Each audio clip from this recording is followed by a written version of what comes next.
হজযাত্রীদের সেবা প্রদানের লক্ষ্যে সম্প্রতি আশকোনা হজ ক্যাম্পে হজ বুথ চালু করেছে দি প্রিমিয়ার ব্যাংক পিএলসি। ব্যাংকের ব্যবস্থাপনা পরিচালক ও সিইও মোহাম্মদ আবু জাফর প্রধান অতিথি হিসেবে হজ বুথটি উদ্বোধন করেন।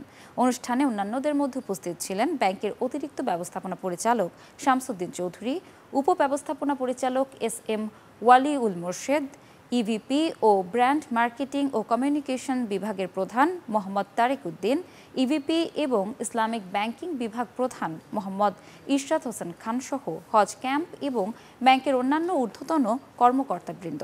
প্রিমিয়ার ব্যাংকের ব্যবস্থাপনা পরিচালক ও সিইও মোহাম্মদ আবু জাফর বলেন, হজ বুথে হজযাত্রীদের সরকার নির্ধারিত কোটা অনুযায়ী বৈদেশিক মুদ্রা সরবরাহ ও ফ্রি পাসপোর্ট এন্ডোর্সমেন্ট সেবা, হজ কার্ড, যাবতীয় তথ্য সেবা এবং হজ পালনের গাইড বই দেয়া হচ্ছে। অনুষ্ঠানে ব্যাংক ও যাত্রীদের সার্বিক কল্যাণ কামনা করে হজ ক্যাম্পের গ্র্যান্ড ইমাম কর্তৃক দোয়া ও মোনাজাত করা হয়। হজ সেবা গ্রহণকারীদের প্রিমিয়ার ব্যাংকের পক্ষ থেকে উপহার হিসেবে ছাতা ও ব্যাগ দেয়া হয়। সবসময় এই হাজিদের সাহায্যের জন্য আমরা কাজ করে নেওয়ার চেষ্টা করে যাচ্ছি। যেহেতু আপনারা আপনার মেহমান, আমরা এটাকে সেবা হিসেবে নিয়েছি। বিশেষ করে আমাদের চেয়ারম্যান এবং ডাইরেক্টর সাহেব বলেছেন যে সেবা কিন্তু এখানে লাভ লসের কথা চিন্তা না করে সেবা কাজ করে যাও।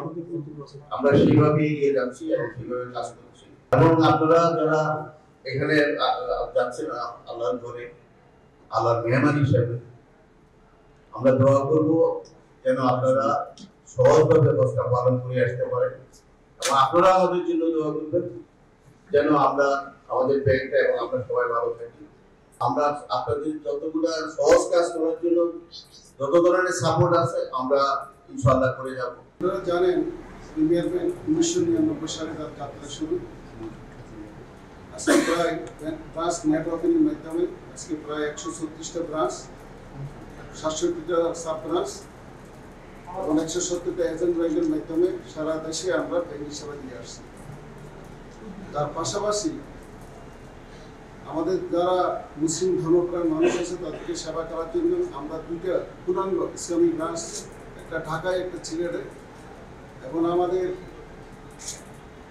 ইসলামিক উইন্ডোর আছে প্রায় 25টার মতো সারা দেশে, এবং আমাদের বাকি 201টা উইন্ডোর মধ্যে সবাই যেন ইসলামী সেবা দিতে পারে এই ধরনের সুযোগ সুবিধা দিয়ে আমরা ইসলামী সেবা যেন দিতে পারি সেই সুযোগ সুবিধা আমরা দিয়ে আসছি।